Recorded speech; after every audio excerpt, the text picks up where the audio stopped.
agora para falar com o presidente do Sindilojas, Emílio Chiram. Vamos conversar sobre o desempenho do comércio em Blumenau neste ano e a expectativa também para as vendas do Natal. Obrigado, Emílio, pela participação. Bom dia. Bom dia, Jorge. É sempre um prazer conversar contigo e, obviamente, com os ouvintes da rádio.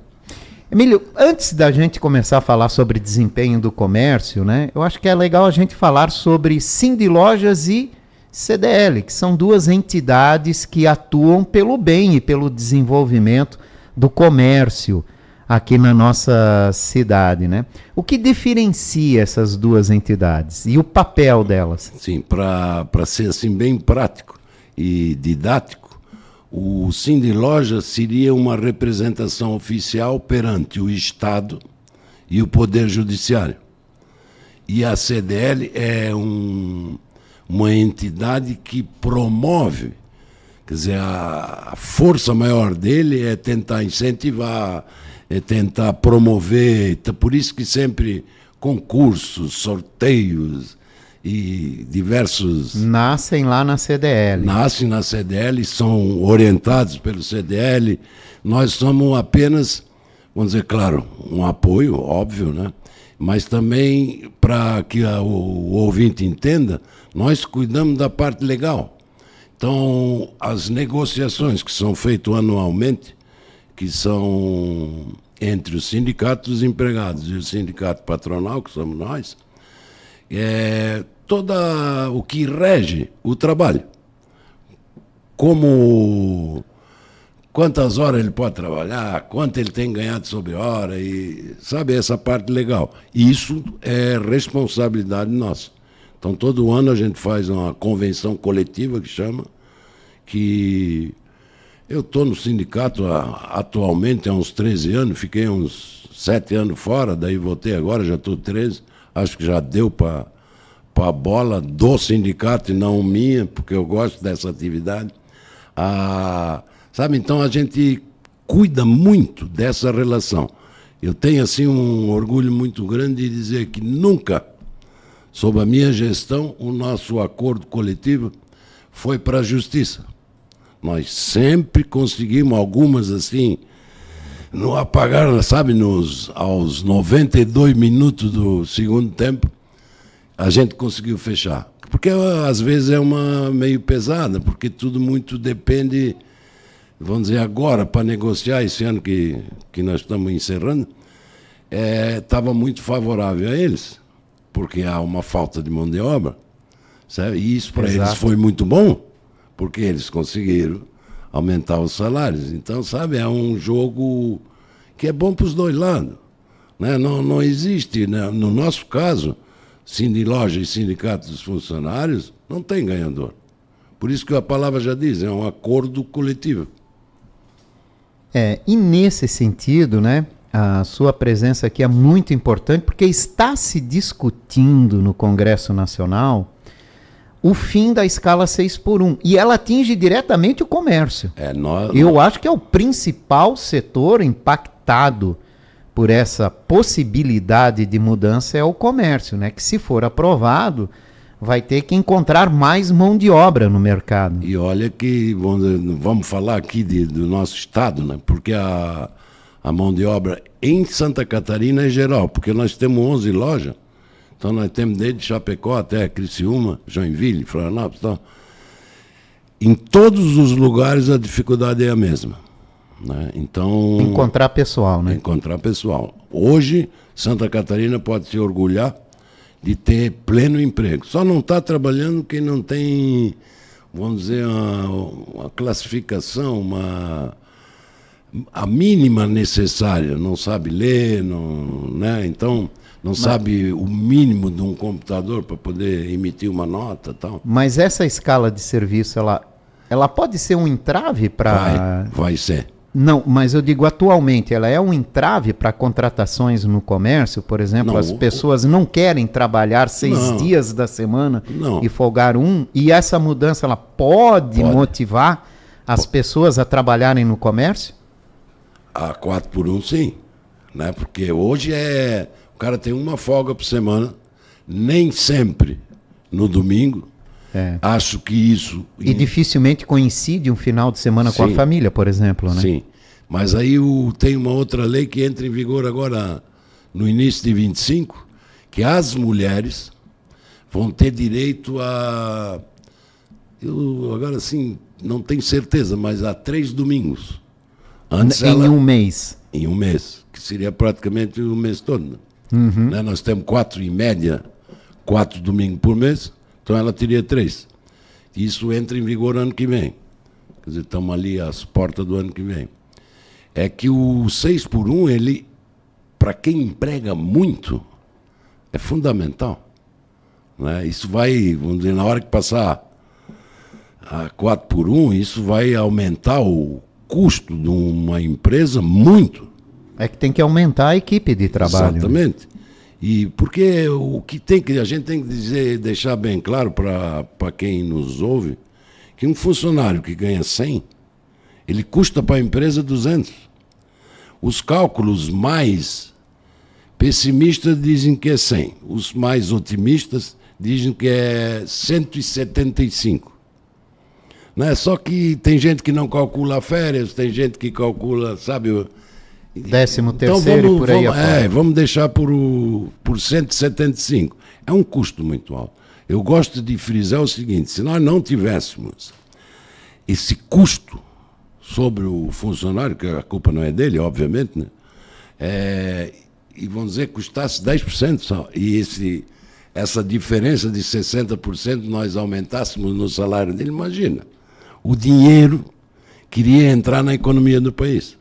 Que o custo nosso é muito caro. E é um rodízio, né? Porque ele voltaria para o comércio. Mas claro, né? Que ele as volta pessoas para iriam o comércio, volta para o serviço, volta para a indústria. Só que esse aparato que o Estado tem que ser pago. E do couro sai a correia, né? Sai de nós. Eu sempre gosto de dizer também, Jorge, que não sai de mim, não sai do comércio. O comércio é um mero intermediário, sai da onde? Do consumidor. Porque tudo que a despesa que eu tenho, né, onde eu posso botar? É no produto que eu vendo. É o caso, por exemplo, se for aprovada, né, essa mudança de jornada 6 por 1 por 4 por 1, que vai impactar na contratação de mais funcionários, isso vai ter que sair de algum lugar, vai sair do preço que o consumidor vai pagar então, no comércio. Isso vai gerar inflação, não tenha dúvida. Né? E quem mais sofre com a inflação? É a população mais carente. É quem ganha menos. Tem a jornada 5 por 2.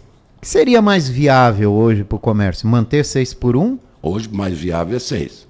Né? Mas como eu já tenho 70 anos, já vivi 80% de inflação num mês, olha só. Sim, eu lembro disso também. Sabe, uma loucura. Então, nem preço a gente tinha códigos e trocava o preço todo dia. Toda hora. O multiplicador. Então, 6 por 1 é o ideal. Agora, eu também sou consciente que entre 4 e 6, daqui a pouco a solução é Salomão, né? Vai ficar no meio. Eu já participei de muitas discussões que estavam ficando por horas e infrutíferas. Nenhum dos lados cedia. E do meu lado estava o seu Heinz Breitkopf, que era bem mais velho que eu, aí bateu na minha perna e disse, Emílio, propõe o meio. Pronto, unanimidade, todo mundo aceitou. Todo mundo aceitou, né? Se eu, de princípio, tivesse sugerido aquilo, nós não tínhamos levado horas. Aquilo foi 2, 3 horas de discussão. E aí, em uma palavra, a coisa resolveu. Quer dizer, aí o que entrou? A experiência dele, que com 100 anos mais de comércio que eu.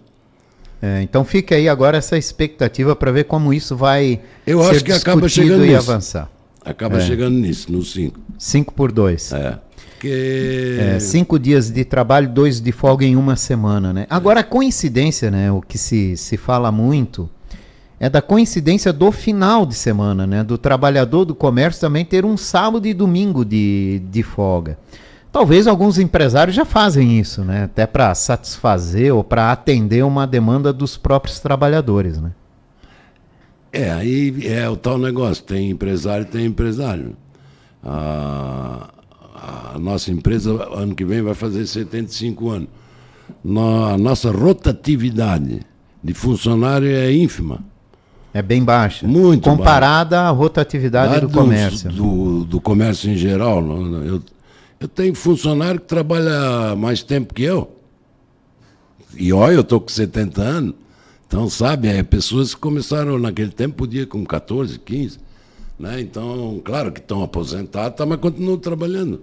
Porque só a aposentadoria, às vezes, não é o que satisfaz ele. Na maioria não satisfaz. Ele está com um padrão de vida bom e não quer baixar. Cair, né? Não quer baixar. Então, nós temos muito e nossos funcionários são tudo antigo. Então, os próprios vendedores.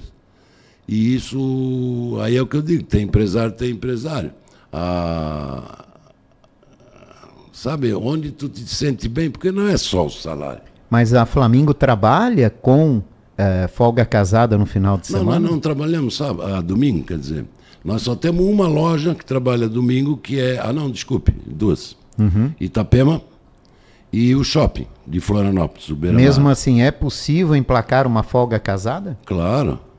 Isso, inclusive, e reflete no bem-estar do funcionário, né? Não resta dúvida, né? Essas pessoas têm filhos, se não tem filho, tem neto, tem família, afinal de contas. Então o senhor concorda que a discussão é viável, mas né? Claro. Da jornada. E rever a jornada é uma ela é viável. Importante, essa discussão. Né? Eu acho que poderia ser feito por vamos dizer, supermercado, loja de rua, loja de shopping, que são realidades diferentes. Diferentes, o exato. O supermercado trabalha todo domingo e, é das 8 da manhã às 10 dias, da noite, né? É 7 dias da semana. Então, tem que haver Imagina quanto o comércio de supermercado e armazéns e coisas assim, quanto isso arrecada. De ICMS, estou falando só do Estado. Santa Catarina, no nosso caso, mas de todos os estados do país. De PIS, de PASEP, essa montoeira de imposto que a gente tem. E quanto emprega, né? Sim, porque hoje nós estamos em pleno emprego no Santa Catarina. Vamos ficar resumindo Santa Catarina. A hora que tiver dificuldades em a pessoa gerar renda à empresa, quem vai ser o primeiro a sofrer? É o funcionário. Ele vai apertar onde? Onde custa mais caro. E mais caro é o funcionário. Exato. Sobre rodízio de mão de obra, né? O senhor falou da loja Flamingo, que tem um rodízio muito baixo, mas no mercado a gente vê que há uma mudança constante quase nessa questão da mão de obra. E sobre atrair novos funcionários para o comércio, o que é necessário, presidente? Olha, o primeiro é exatamente isso, é o trabalhar 7 dias por semana. No caso de lojas que nem a nossa, né, vamos dizer, Flamingo, nós trabalhamos sábado até às 5 da tarde.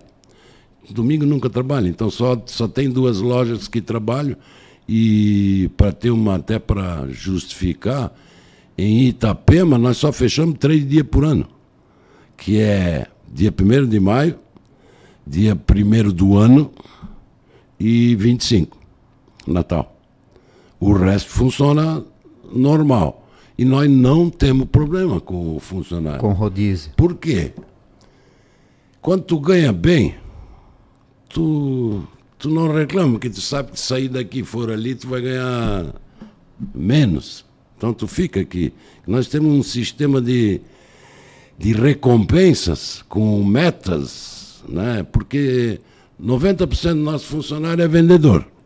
Que não é vendedor é o gerente. Todos são comissionados. Então eles têm o poder e dependendo do empenho e a capacidade dele, ele faz o salário dele. Né? Eu tenho salários de vendedoras que se eu falar ninguém vai acreditar, mas é por isso que eles estão ali tantos anos. Que eles têm a possibilidade, é o que o nosso gerente comercial fala toda a vida para elas. Vocês têm que agradecer que vocês podem fazer o salário de vocês. E a gente acompanha isso tudo. Então, a metade dos nossos funcionários, vamos dizer, eles estão acima da média.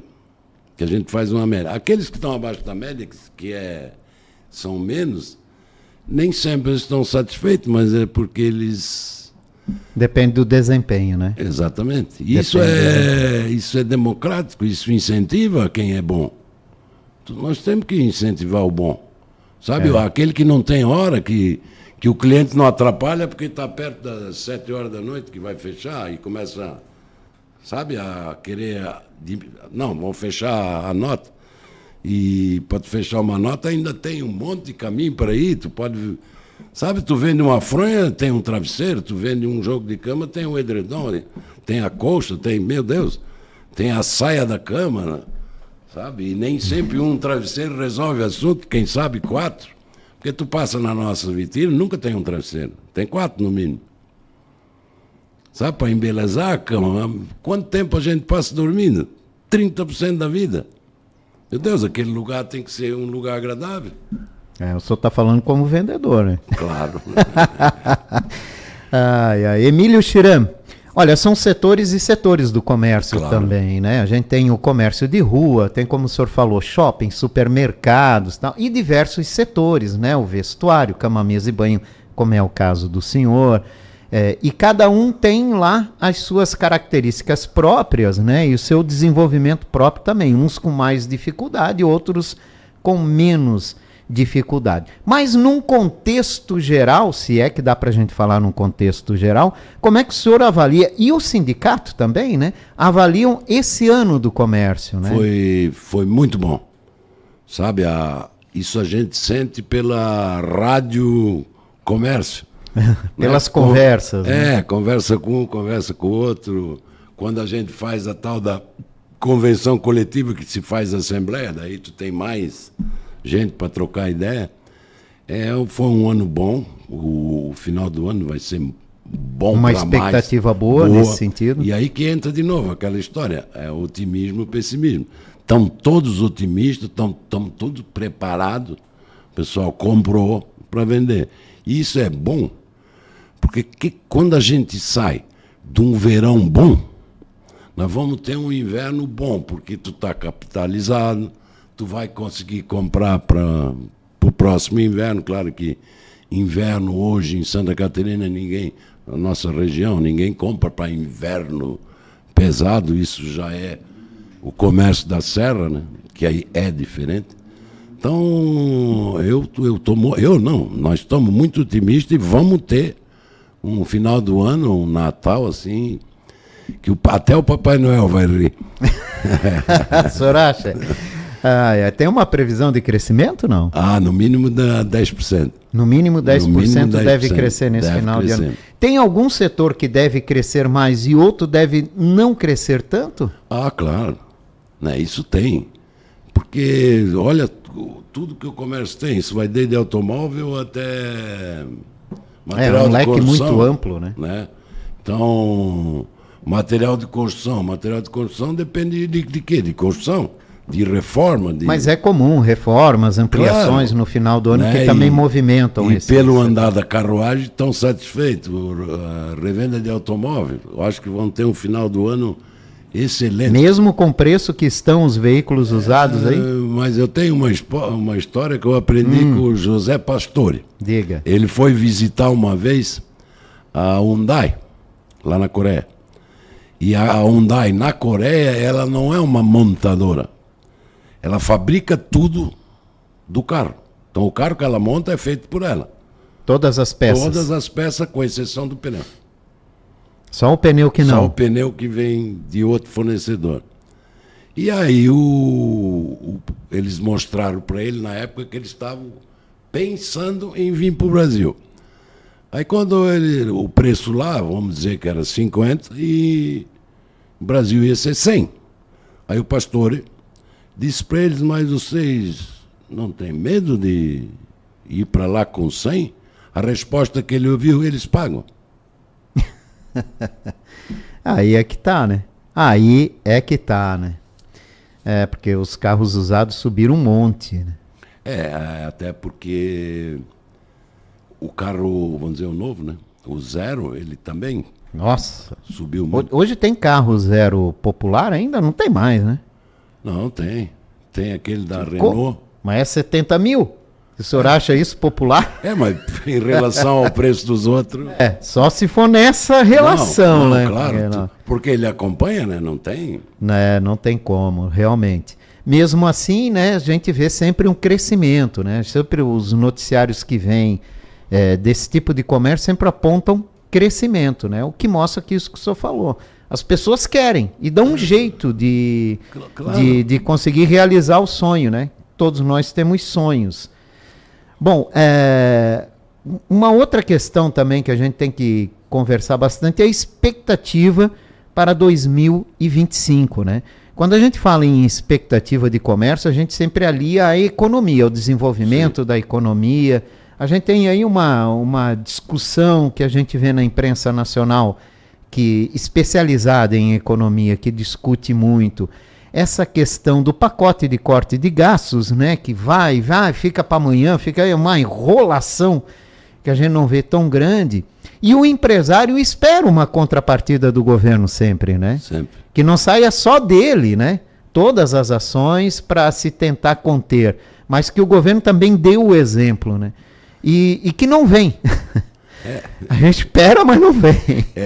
É o que nós estávamos comentando há pouco. Com 70 anos, nunca vi governo apertar. Isso não...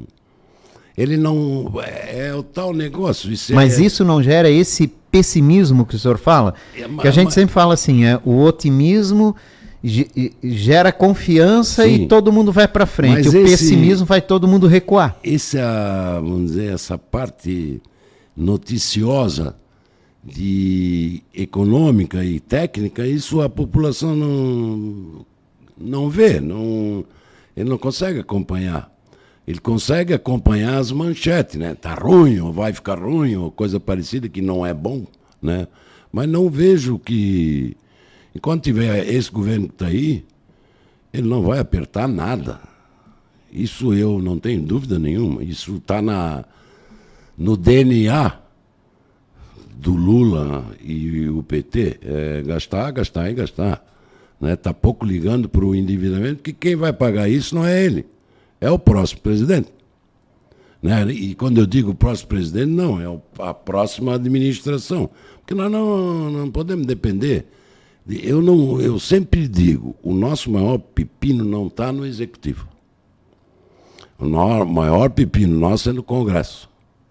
Certo? Onde fazem as leis, onde eles podem limitar. Tanto é que isso é uma lei, que tem que limitar o tamanho da dívida, do gasto, por isso que eles estão correndo atrás agora para tirar, eu acho que 28 bilhões da conta para fechar a conta.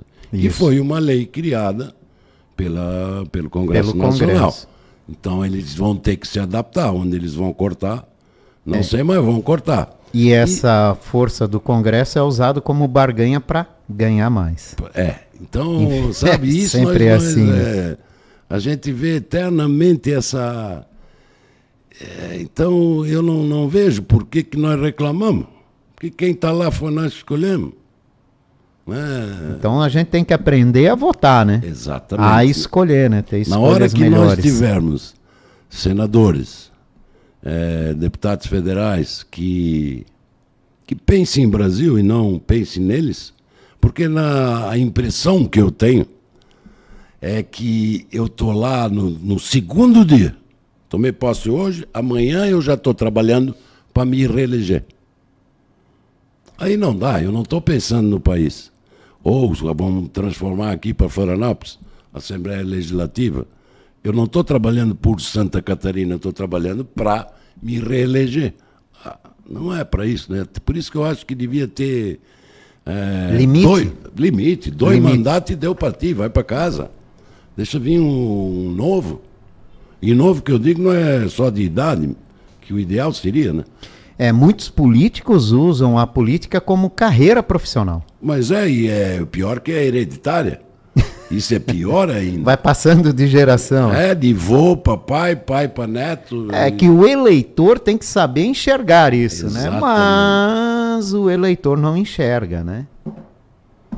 Eu falo que nós somos um rebanho fácil de ser conduzido, né? Eu acho que a gente tem que sentar e pensar um pouquinho nisso. Emílio Chiram, então fica aí o otimismo também para 2025. totalmente. Eu acho que vamos continuar nessa pegada e vamos adentrar o 2025 da mesma maneira. Não vejo nada que o Estado vá fazer para frear isso, que ele não quer. Em primeiro lugar, o mais importante, o governo federal não quer frear, ele quer que nós estejamos todos satisfeitos, porque eles estão pensando em quê? Que eu falei há pouco, reeleição. E esse otimismo acaba refletindo nisso também. Claro. Obrigado pela tua participação, né? Sucesso aí nessa reta final de ano para a empresa e também para o comércio blumenauense. Jorge, eu agradeço, sabes pessoalmente que é um prazer meu. Quando precisar, passa a mão no telefone que eu estou aqui. É um prazer.